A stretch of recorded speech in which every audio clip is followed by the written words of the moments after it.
नाज़रीन अस्सलाम वालेकुम, मैं हूँ खादिम अब्बास रिजवी और आप देख रहे हैं इंटरनेशनल इस्लामिक नेटवर्क.com।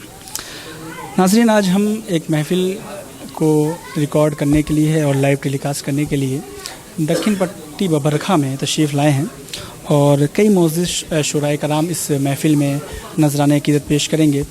उन्हीं कड़ी में हमारे साथ इस वक्त आप हमारे फ्रेम में देख पा रहे हैं मशहूर मारूफ़ शायर बैनुल अक़वामी शोहरत याफ़्ता जनाब बेताब हल्लौरी साहब हैं और आप पूरी दुनिया में अपनी शायरी के लिए जाने जाते हैं।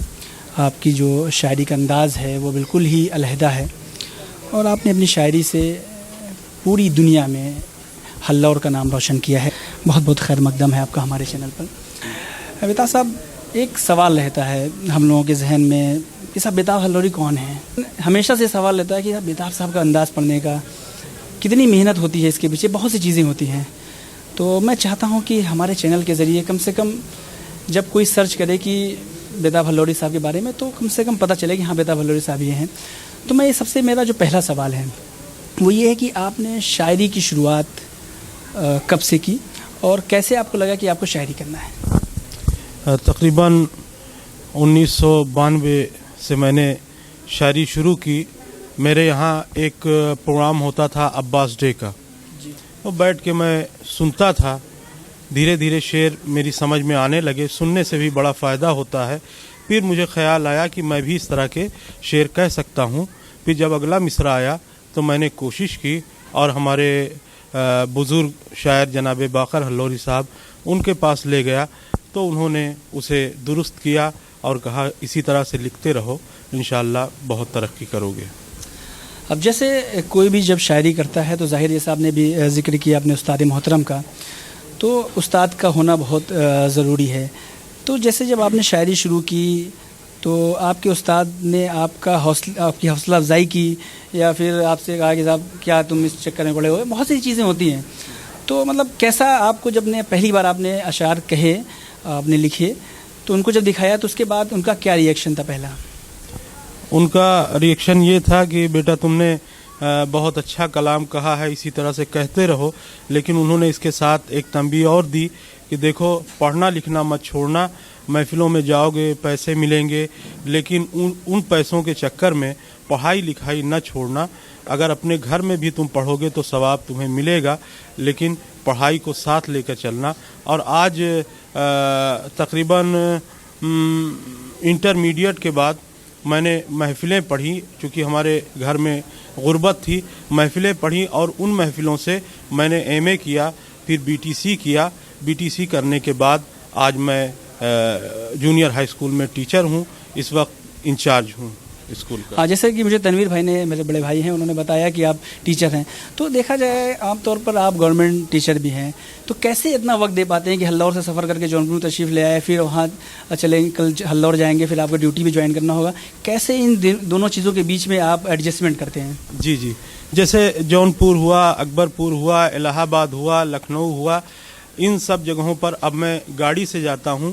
लेकिन महफिल करने वालों पर जोर मैं नहीं देता कि उसका किराया दीजिए, बल्कि मेरे पास जो होता है, मसलन एक जगह मैं गया और वहाँ 6,500 रुपया किराया गाड़ी का था, वहाँ 5,000 मिला तो मैंने एटीएम से निकाल के 1,500 अपनी तरफ से मिला दिया, क्योंकि मौला ने इस काबिल कर रखा है कि मैं अपनी तरफ से भी खिदमत कर सकता हूँ। जैसे कि आप तमाम जगहों पर महफिलें पढ़ने जाते हैं और वैसे भी मजलिसों में भी शिरकत करते होंगे, जुलूसों में भी शिरकत करते होंगे।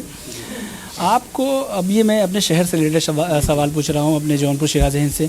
आपको जौनपुर की ज़रदारी, जौनपुर की महफिलों का मिजाज मतलब किस तरीके से और जगहों के मुताबिक अलग लगता है? शुरू में जब मैं महफिलों की दुनिया में निकला तो हमारे ज़फ़र आज़मी साहब, कदर परवीज़ साहब, ये सब लोग, जनाबे कमर जौनपुरी साहब, इन्होंने बड़ा प्रमोट किया, आगे बढ़ाया।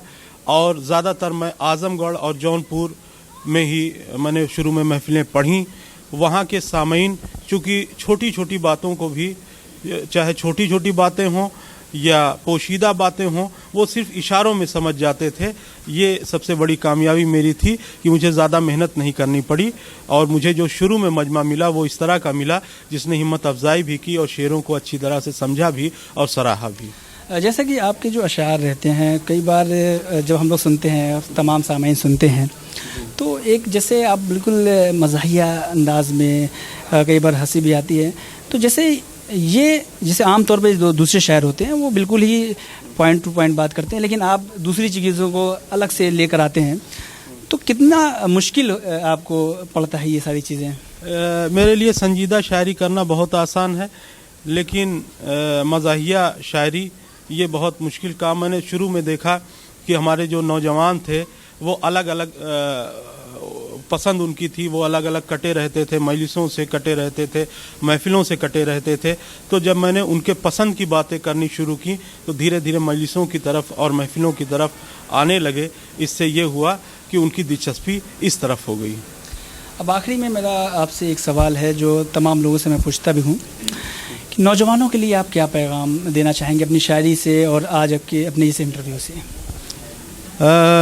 میں نوجوانوں کو یہ پیغام دینا چاہتا ہوں کہ اگر رسول اللہ کی پہچان ہے تو علم کے ذریعے، مولا کائنات کی پہچان ہے تو علم کے ذریعے. ہمارے سبھی اماموں نے علم پر ہی زور دیا ہے. اس لیے کسی بھی پروفیشن آپ کو پسند ہو، کھیل پسند ہو، شاعری پسند ہو، کرکٹ پسند ہو، سب کچھ کریے، لیکن اس کے ساتھ ساتھ علم کو اس طرح سے حاصل کریے کہ کچھ حاصل کر لیں. یہ نوجوانوں کے لیے پیغام ہے. ایک پیغام اور ہے کہ اگر ان سب باتوں کو کرنے کے باوجود آپ نے اپنے والدین کو نظر انداز کیا تو گویا کچھ نہیں کیا. اس لیے اگر والدین خوش رہیں گے تبھی سمجھیے کہ آپ کو کامیابی ملی ہے. بہت بہت شکریہ، آپ نے ہمارے لیے وقت نکالا. انشاءاللہ تعالیٰ آپ آج محفل میں بہترین کلام پیش کریں گے اور نظامت کریں گے. آپ کو بہت شکریہ. ناظرین، یہ تھے جناب بیتاب ہلوری صاحب، اور جو اپنے بارے میں بتا رہے تھے. میں نے ان سے کئی سوالات کیے اور انہوں نے بہترین انداز میں جواب دیے. انشاءاللہ ایک نیکسٹ ویڈیو میں ایک دوسرے مہمان کے ساتھ ہم حاضر ہوں گے. تب تک کے لیے ہمیں اجازت دیں. شکریہ. السلام.